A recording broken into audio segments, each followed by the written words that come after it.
I just want to acknowledge that we're meeting on the traditional, ancestral, unceded territories of the First Nations and Native American peoples. Here where I am in Vancouver, we're on the land of the Musqueam, Stolo, Tsleil-Waututh, and Squamish nations.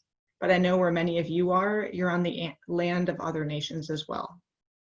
Always, but especially during this time, let us remember our connection to our sisters and brothers in these nations and pray for the day in which we might all be together in right relationship. Welcome. Welcome to Living Interfaith. Know that the whole of you is welcome. You're not asked to leave who you are in your own home. Please bring who you are in with you. But what you are asked to remember is that the others here today have brought who they are in with them as well. And all of goodwill are welcome. Our opening song will be done by Bruce and Cheryl Harding, and they'll put the lyrics up. I'll mute myself so they do the singing, and it's Come, Come, Whoever You Are by the poet Rumi.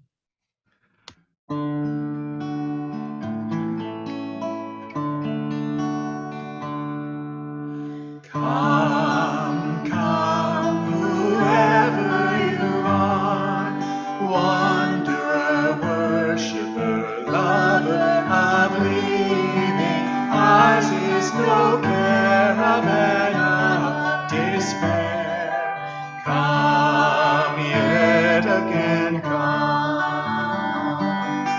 Come, come, whoever you are, wanderer, worshiper, lover of leaving, ours is no caravan of despair.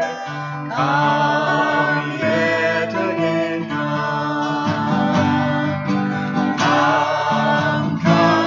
are, wanderer, worshiper, lover of leaving, ours is no caravan of despair. Come yet again, come. Beautiful. Thank you so much, Bruce and Cheryl. First, for our opening announcements, all of the things I'll mention take place over Zoom, both where it's safe for us to meet at this time and where our friends from all over, including quite far away from where we are in Vancouver, can still join us. This coming Tuesday, July 28th, from 7 to 8, our friend from the Sikhi tradition, Sukhvinder Kaur is going to be leading our monthly interfaith meditation. I put the Zoom login information both in the email that I sent out, and it's also on our website if anyone's interested. So I hope you'll be able to join us. That'll be on Tuesday. The following Wednesday, August 5th, from 6 to 9, and these are in Pacific Standard Time, so I'm sorry that's difficult for our East Coast and Mountain Time friends. Kevin McCarty from the Vancouver School of Theology is going to be teaching a study course on re-encountering creation stories. He says we're going to be looking at different faith traditions' origin narratives and seeing how they still have such a powerful influence over us today. So if you're interested, you can either email me at thelivinginterfaithsanctuary@gmail.com, or you can email him, and his information's on our website to sign up for that. And he has some information he can send you ahead of time before the course, so you have some background on the creation stories. Also, I'm happy to say Harold, who is with us right now, he and I have been working together on this World Scripture series. So it's kind of going to be like a Bible study, but with core texts from 8 different traditions. And we'll be meeting once a month, so it'll be the second Wednesday of every month from 7 to 8:30 p.m. Pacific Standard Time. To go over sort of the core text from different religions each month. And Harold has been teaching these kind of things at Simon Fraser University for a long time and has amazing background knowledge. And already I asked him about it and he sent me like a full curriculum like the next day. It was very incredible. So we're going to be setting those up. If you're interested, again, the information's on the website, and you can also say in the chat if you'd like to join, and I can help you get signed up for that. And finally, actually it was David who's with us who inspired this, David and Bryn, for me to finally teach a compassionate listening training over Zoom. I'd been not really wanting to do that because compassionate listening is so about heart connection, and I wasn't quite sure how to do that in a Zoom format. But I know it is a thing that some other facilitators have done, and it is definitely possible. And they'd both been asking me about doing a training. So we're going to do that. It'll be sort of a 2-part training, the last 2 Saturdays, excuse me, Saturdays in August. So it'll be Saturday, August 22nd from 1 to 4. And then if you stay for the second one, it'll be the following Saturday, the 29th, 1 to 4. And we can talk about that. So also if you're interested, you can put the information, put your name in the chat and I can send it to you. Otherwise, you'll see it both online and on our Facebook page. So we have quite a bit going on. Does anyone have anything else, any other events or anything they'd like to share? I know we have a lot of other leaders in this group. So please feel free to share about your own things that you're organizing right now.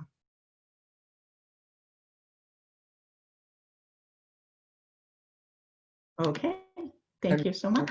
Yes, I'm doing a Solomon Cedar is having a Zoom service today at 4, so I'll be leading it. We're going to look at Psalm 139, among other things. So it's a Christian Anglican service, but everybody's welcome. And you can email me at Brynn, BRYNNC @gmail.com if you want the Zoom link. Okay, and it's on Zoom. It's not going to be in the No, it's going to be on Zoom. We usually worship outside, but there's a problem for people to get there without using public transportation, or we're not carpooling because of COVID-19. So I decided to do it online because I think more people can attend that way. That was the response I got, at least when I polled people. So. No, that makes a lot of sense. Thank you so much. Yeah. We're all being very flexible right now, right? Yeah. Anyway, just email me, brync@gmail.com if you're interested. That's great. Thank you, Bryn. Okay, let's come into silence and we'll do our opening prayer. God is the light of the heavens and the earth. The parable of his light is as if there were a niche, and within it a lamp, the lamp enclosed in glass. The glass, as it were, a brilliant star, lit from a blessed tree. An olive neither of the east nor of the west, whose oil is well nigh luminous, though fire scarce touched it. Light upon light, God guides whom he will to his light. God sets forth parables for men, and God knows all things. In the Holy Quran, Surah An-Nur.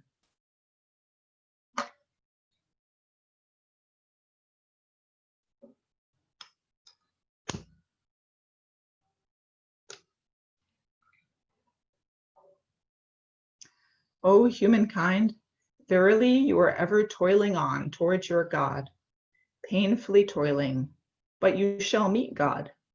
You shall surely travel from stage to stage.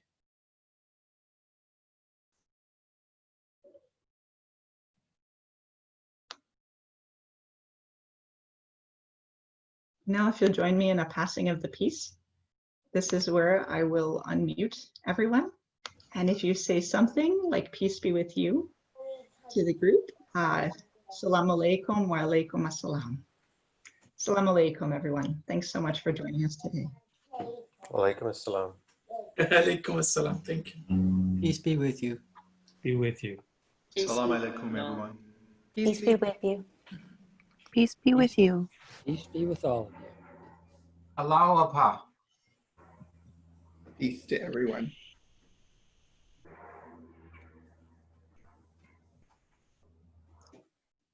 Thank you so much.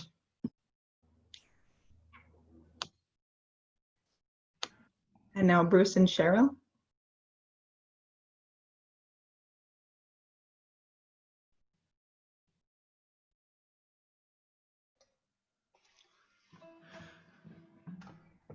A song for the pilgrimage.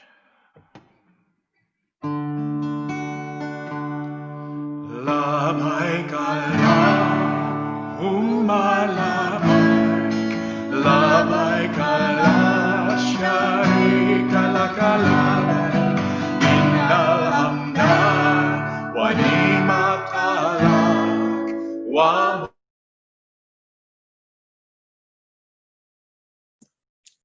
That's the end.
Beautiful. Thank you so much.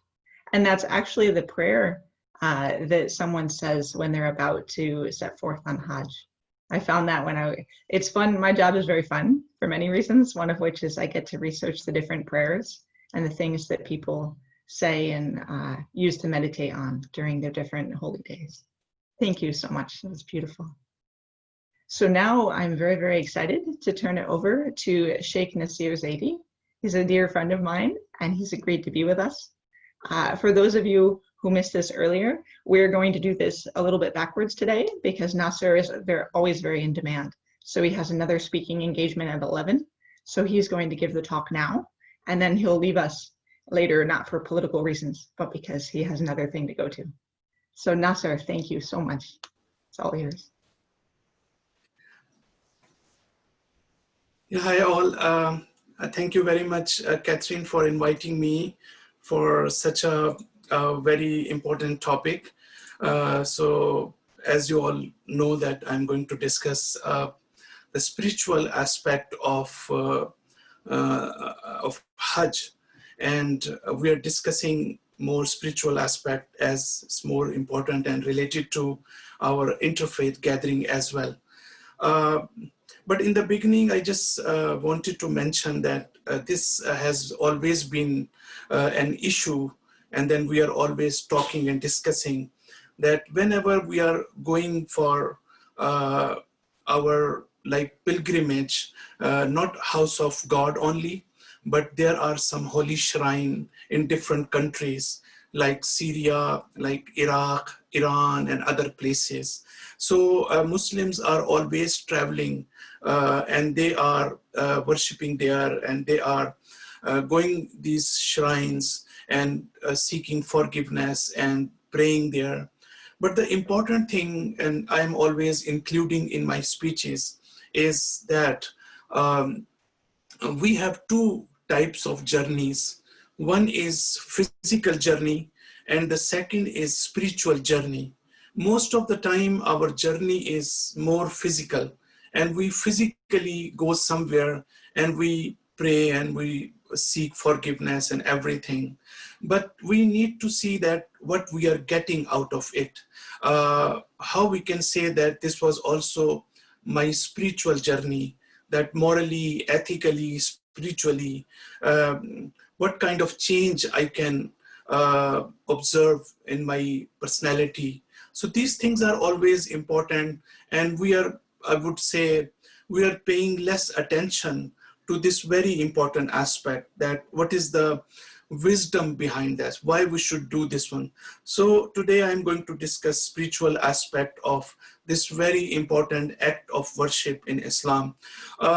First of all, again, I would say that Hajj is the pilgrimage which has different forms of worship performed during 8 to 13 of the lunar date of Zilhajjah, which nowadays this month has started. So all other worships in Islam, we have only, you can say only one act of worship. For example, if I am praying, you will say that, okay, prayer is one act of worship. Or if I'm fasting, so it is again one act of worship. Or maybe if I'm giving away something in the way of God. But Hajj is different. Hajj has different forms and different acts of worship. And there is a collection of these forms and levels and stages. So then collectively we say it Hajj. So at least we have 13 different acts when we are going to Hajj. And in 6 or 7 days, we need to complete this one. So this is the first thing that I want to mention here. And it is also obligatory on every Muslim, male and female, to perform Hajj at least once in his or her lifetime. And one must have good physical health and strength. Traveling is possible for you in the sense that routes and must be open and safe. And there should be sufficient funds to meet the expenses of the journey. So we can better understand now in COVID-19. For example, I have enough money, I have enough potential, I have good health, but I cannot travel because traveling is difficult nowadays. And especially for our Canadians, you know, that we have to return back because I wanted to travel, but when we are returning back, 14 days, we need to quarantine ourselves. So it's very hard and very difficult. So this is why now, for example, if it is obligatory on me to perform Hajj, but there is no possibility for me to travel. So traveling should be possible. So this is another conditions. So there are so many other conditions, but I'm not going to go into the detail. Yeah, as I mentioned that there are 13 compulsory acts of worship in obligatory pilgrimage. So Islamic rulings are of 2 types. This is another thing that I want to mention in the beginning. This may be good information for all of you, that when we talk about Islamic rulings or commandments of God, so they are of 2 types. One is worshipping act and the second is non-worshipping act.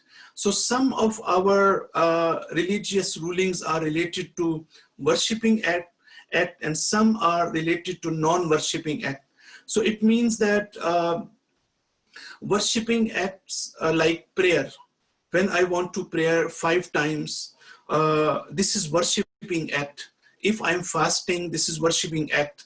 If I'm going for Hajj, this is also worshipping act. If I am giving away something in the way of God, alms giving, so this is also worshipping act. And some other religious rulings are not worshipping, but they are Islamic and this is also our duty. For example, if we are trading, if we are purchasing and selling something, if we are marrying, so it should be according to the religious laws and rulings, but there is no worshipping act. So what is the criteria? So criterion is in worshipping act, we need intention. Intention is very important. Intention means that when we are starting this worshipping act, from the beginning we are saying that, oh God, we are praying only and only for the sake of you. So this is extremely important. If we don't have this intention, it cannot be considered worshipping act. So even if I say, oh God, I am praying this so that you prevent me from any punishment, or I get your blessing, or maybe I go to heaven, paradise. So this will not be accepted. It should only and only be for the sake of God. So this is one thing that I wanted to mention in the beginning. The second point is wisdom behind the worshipping acts and spiritual aspects of worship are very important. So this is everywhere in all religion, in Judaism, in Christianity, in other. So we have 2 aspects of every worshipping act. One is apparent aspect, and then the form is important. The second is wisdom behind the worshipping act and the spiritual or the spirit behind the worshipping act. So spiritual aspect of worships are important. So for example, why we should pray, why we should fast, why we should go for Hajj. So if we go and see in the Quran, so there are two different aspects. One aspect is how to pray, because I need to know that exactly what I need to recite when I'm praying, when I'm fasting, exactly what I need to do. There are so many rulings, but these are only related to shapes and forms. But what is the wisdom behind the prayer? So Quran is also mentioning the spirit of prayer. So it means that God is expecting something from us, why we should pray, why we should fast. So in the Quran, at different places, it is mentioned. For example, Quran says that we pray and you should pray. God says that you should pray so that you could prevent yourself from wrongdoings. So sometimes we see the big gap between the main philosophy behind the rulings and apparent action. So people are so involved and engaged in praying, but the wisdom may not be there. For example, I am praying, but at the same time, I am committing sin. I am praying, but at the same time, I am also involved and engaged in wrongdoing. So these kind of things are always there. Similarly, fasting. So if we are fasting, Quran says that the fasting is obligatory because so that you could become righteous person. So many people you will see that they are fasting, but they are not righteous, they are not pious. And this is why we have beautiful saying of Prophet Muhammad and says that many people or majority of people, they are fasting, but they are just tolerating hunger and thirst. They are not getting reward because they are just paying attention to the apparent aspect of fasting. They are not paying attention to the wisdom. So Hajj is a collection of different acts of worship, and all acts are basically related to the historical events, and this is why all acts of worship in Hajj has a symbolic ritual. So symbolic aspect is very important in Hajj. Whatever we do in Hajj, all our actions are related to like symbolic rituals, and in these rituals we reflect, we remember something, and these rituals remind us the history of very important religious events so that we could get message from the act of remembrance and use it for our spiritual development. So rituals are good for our attachment to our religion. So this is another topic, and it should be, I think so, it's a beautiful topic we may take up, and we need to discuss from different religious perspectives, from Judaism, from Jewish perspective and Christian perspective, to get to know about rituals. But what I'm going to say is rituals are good for our attachment to our religion, but we should not be ritualistic, as rituals are not ultimate objective.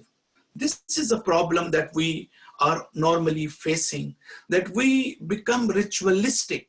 But when we are becoming ritualistic and then we develop kind of habit, for example, to go to church every Sunday, but we don't see the spiritual aspect of our worships in the church or in the mosque. So this is why I sometimes focus on this aspect. So they are good if they are making us a good human being and helping us in our moral and ethical development.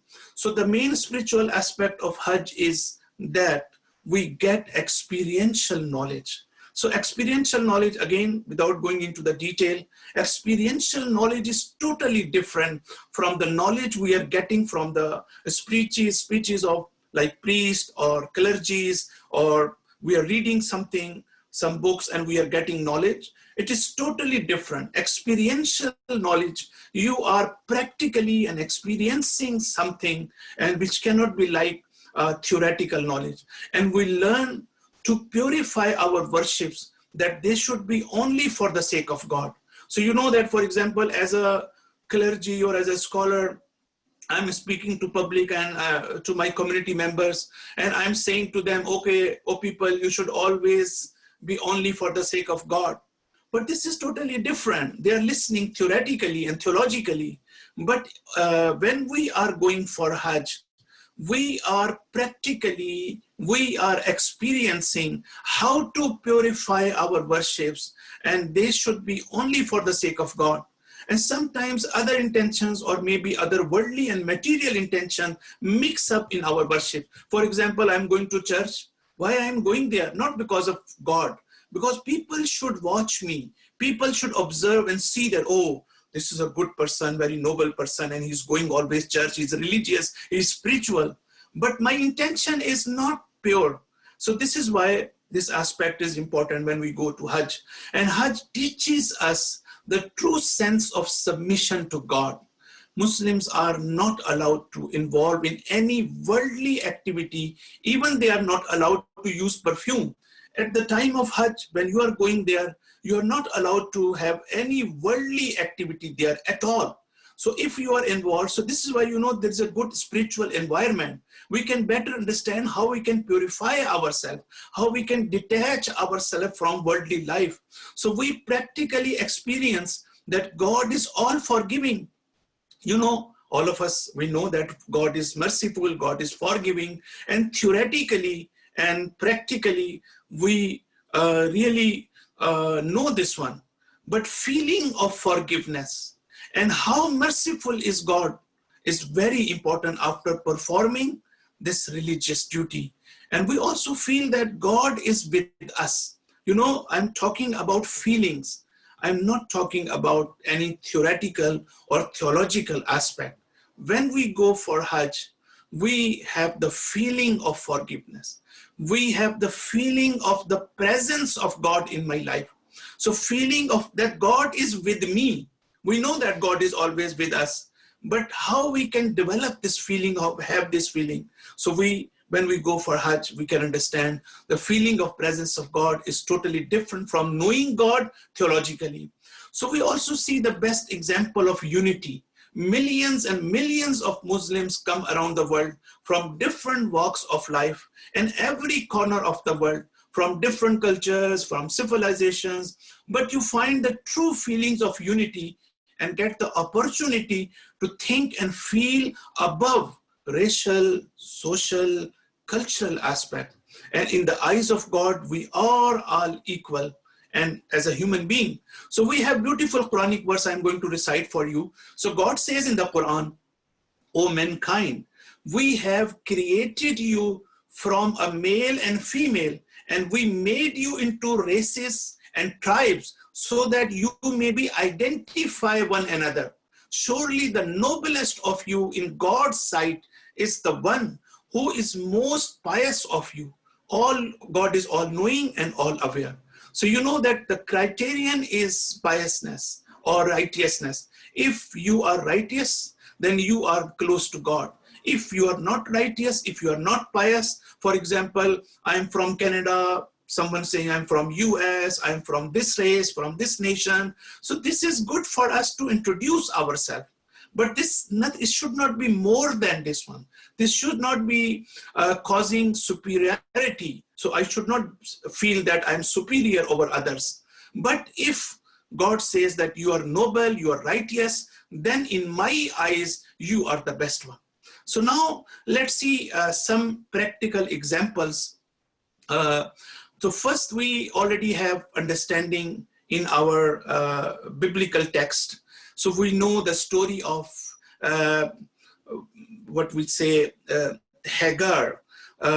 We normally in Islam, we say the wife of Abraham, but in biblical texts, so we have maybe slave women or gifted by the Sarah to Abraham. But anyway, this is not important here. So we say that she had to run away to the desert, and we know this story. And both the Hagar and Ishmael became very thirsty and hungry, and she threw the child under one of the bushes and started to search for the water, and finally found the well of water. But from Islamic perspective, we say she ran between the two hills, and these mountain and hills, the name are Safa and Marwa.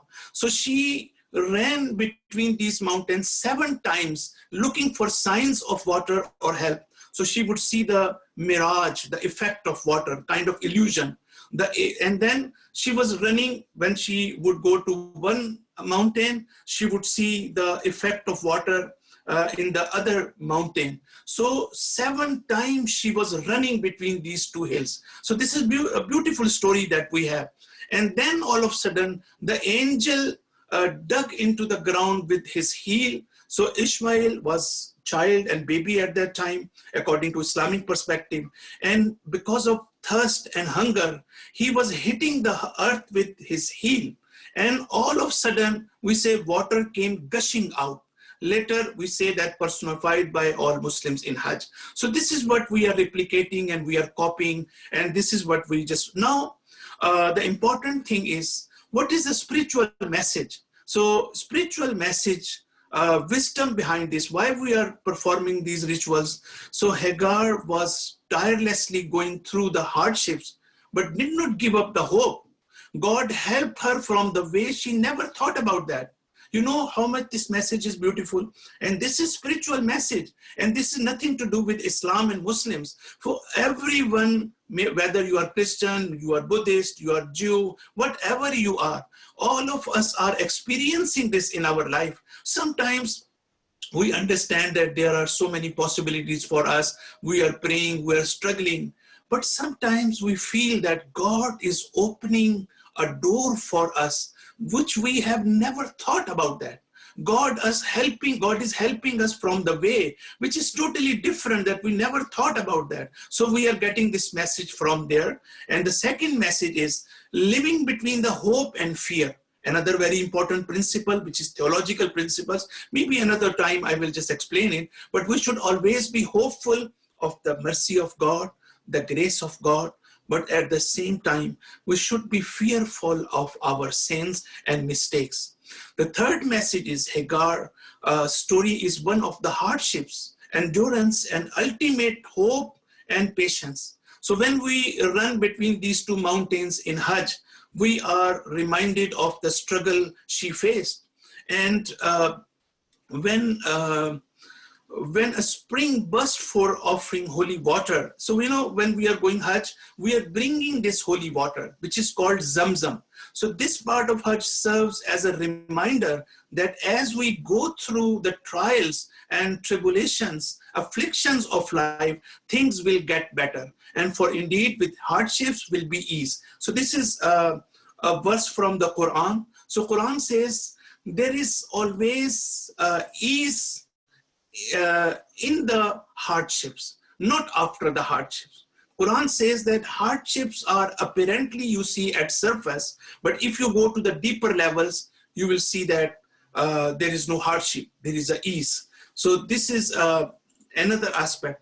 Now the second thing in Hajj is spiritual aspect of stoning the Saturn. So another act of Hajj is related to one of the acts of worship in pilgrimage of house of God is to be throwing the small stones to the Saturn or demon or devil, whatever you say.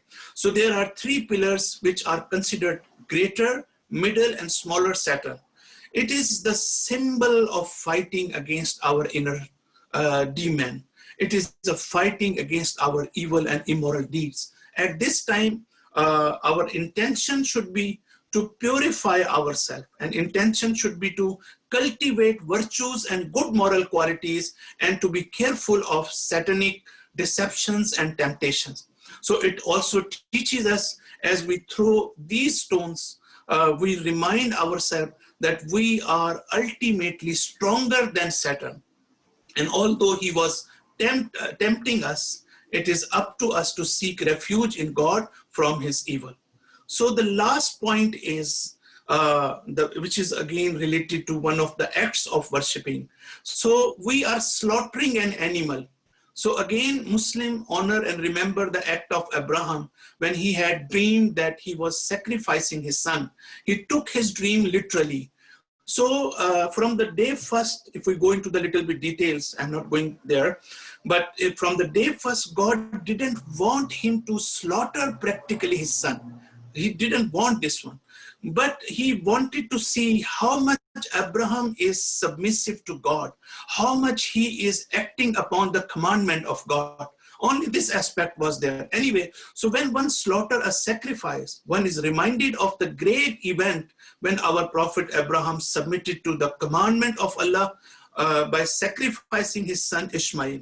So this is a little bit difference between biblical text. So this act teaches us now spiritual aspect. So this act teaches us how we should sacrifice our material desires over spiritual desires. Abraham was ready to sacrifice the most loving possession, which was his son.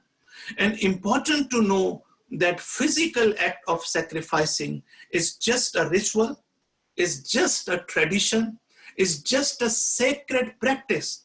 But the essence lies far beyond it. And it teaches us to give up some of our own bounties in order to strengthen ties of friendship and help those who are in need. So we recognize that all blessings come from God, and we should be open our heart and share others. So sacrifice is an act of submission to God, and we perform this ritual to learn that we sacrifice something important to us, to know there is something greater beyond it. The Quran says, neither the meat nor the blood of animal reach God. The righteousness reaches God. Thank you very much. So this was just a little bit about the spiritual aspect of Hajj. Thank you. Thank you. That was wonderful. Thank you so much, Nasir.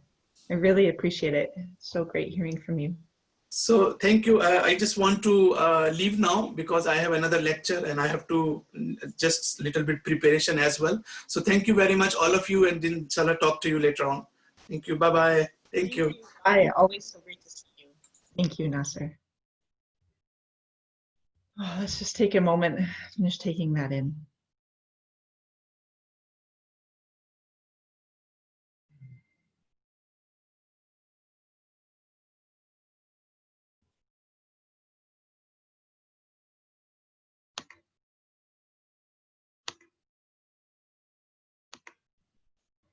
Thank you.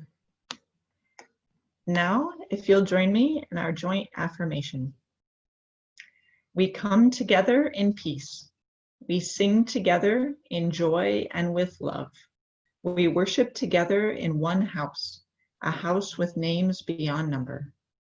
Our paths are many, our beliefs are as leaves, and the tree that we cleave to is nourished by the light of compassion, justice, and mutual respect.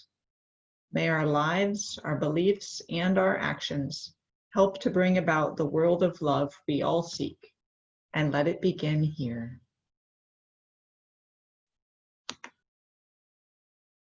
Thank you. Now we're going to take just a few minutes to pray in our own way, in our own homes, for something in the world. There are so many different things we could be praying about right now, but I think based on what Nasir just said, I think that kind of unity and praying for connection and praying to let go of the things that keep us from feeling that unity with each other and with God. So let's take a few minutes now just to pray.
Thank you.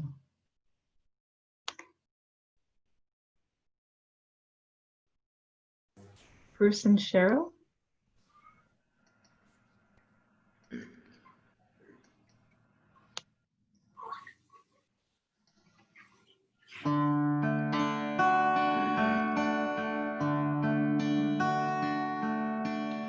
Alhamdulillah wa shukru lillah. Alhamdulillah wa shukru lillah. Askar salati wa salami li rasulillah. Askar salati wa salami li rasulillah. Alhamdulillah wa shukru lillah. Alhamdulillah wa shukru lillah. Askar salati wa salami li rasulillah. Askar salati wa salami li rasulillah. Alhamdulillah wa shukru lillah. Alhamdulillah wa shukru lillah. Askar salati wa salam li rasulillah.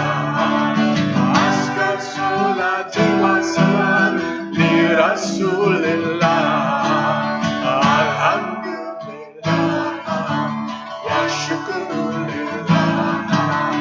Alhamdulillah wa shukru lillah. Askar salati wa salam li rasulillah. Askar salati wa salam li rasulillah.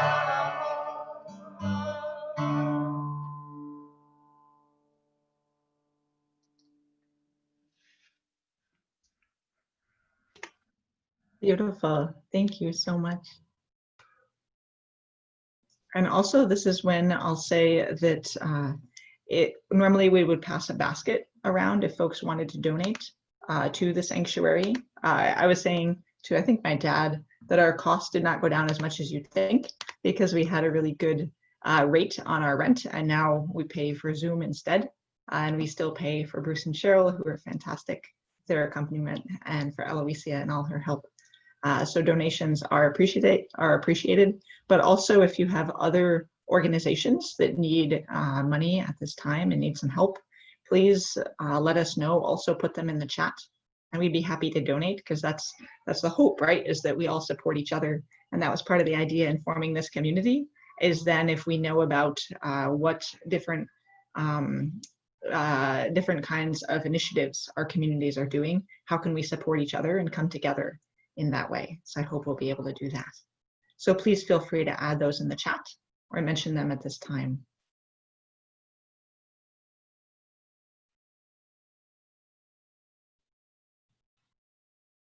Thank you. Bruce and Cheryl.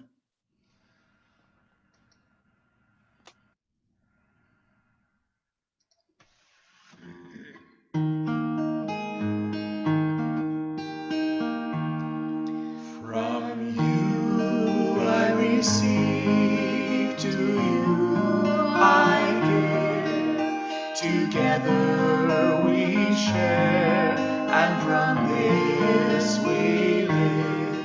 From you I receive, to you I give. Together we share, and from this we live. From you I receive, to you I give. Together we share, and from this we live.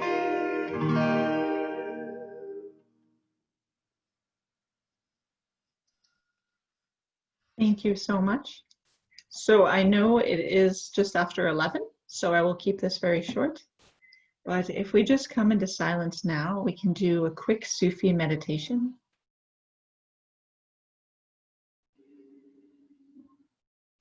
The Sufis, as you know, are the mystical branch in Islam. that actually folks from all different paths in Islam can identify as Sufi, and it's all about connecting to the beloved, the divine as the beloved, that force of love in the world, force of love and light. And I was reading that the Sufis have two different ways of meditating generally. The one is silent meditation, and the other is the heart meditation. It's about coming into your heart. And I think now when we're celebrating Hajj and the pilgrimage, since so many of us cannot go anywhere, as Nasir was saying, and we are stuck, how can we go into that heart place in ourselves? So if we just try to drop into that place now, think like David was saying, and open and respectful of one another, we can go to that heart place now. Just send that out to the others in this community.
Thank you.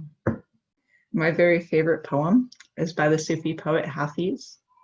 He says, a small man builds cages for everyone he sees, while the sage, who has to duck his head when the moon is low, keeps dropping keys for all the beautiful, rowdy prisoners. And I hope that's what we can do for each other. And I think that's what we can do if we go into our heart. Thank you. One final time, Bruce and Cheryl.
Beautiful, thank you.